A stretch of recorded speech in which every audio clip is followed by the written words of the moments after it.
That child did not make any application to be born in that county. As a child who's born in Kirinyaga County, a child born in Kisumu.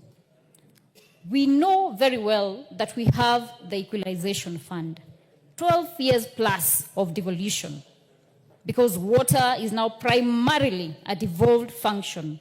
What do we have to show for it?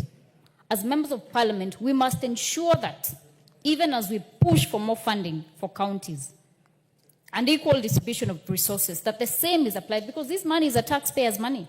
There is no single member of parliament or elected leader who spends their own funds to do or rather engage in development agenda for their respective constituencies or counties. Honorable Speaker, this House must also be accountable and must not absolve itself of accountability in regard to the distribution of the national budget.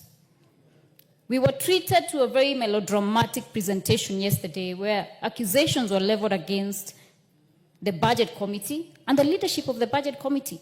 But we all sit as members of parliament and we are able to authenticate and even question and query the budget statements that are passed on the floor of this House.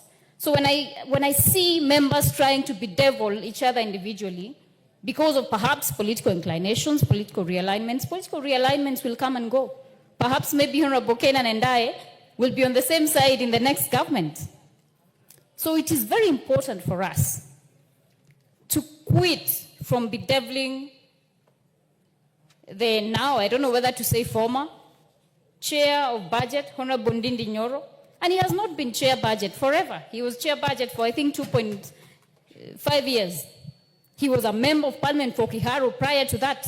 Members of this House have actually gone to his constituency to benchmark on the work that he is doing for the people of Kiharu constituency. And it is the duty of every member of parliament to sit here when proceedings are going on, when the national cake is being shared, to ensure that the people they represent on this floor get what they are owed by the government, because we are all taxpayers, Honorable Speaker. And we must also ensure that when the president is making declarations, they are declarations that will actually impact on the Kenyan people. I saw a request apparently for a machine that will be making 1 million chapatis a day. We must be able, as members of parliament, to differentiate rhetoric from the needs of the Kenyan people. Because at the end of the day, in 2027, we will be held accountable by the people who elected us here. So even as we have all these other overriding interests and party positions and whatnot, let us think about the Kenyan people. What do we need to match so that they can feel that they are equally represented? I also want to appreciate the recent amendments on the public audit finance, because I have seen an allocation to the Committee on Security, and I have seen that there's a 32 billion that will be allocated to NIS for covert operations.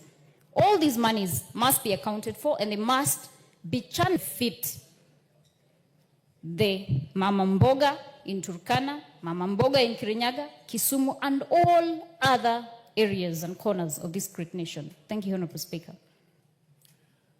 Is the Honorable Susan Kiamba in the House?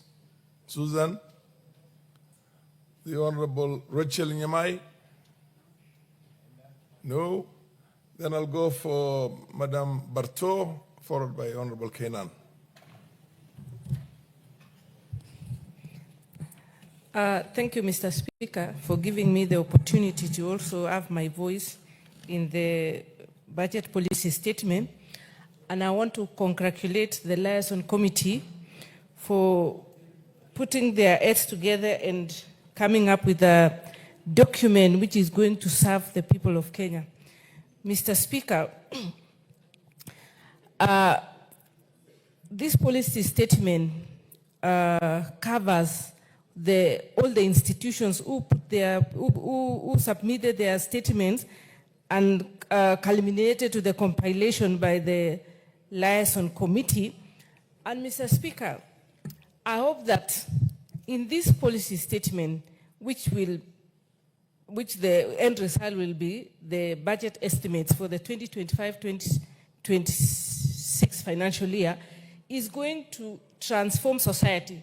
I hope it captured the needs of every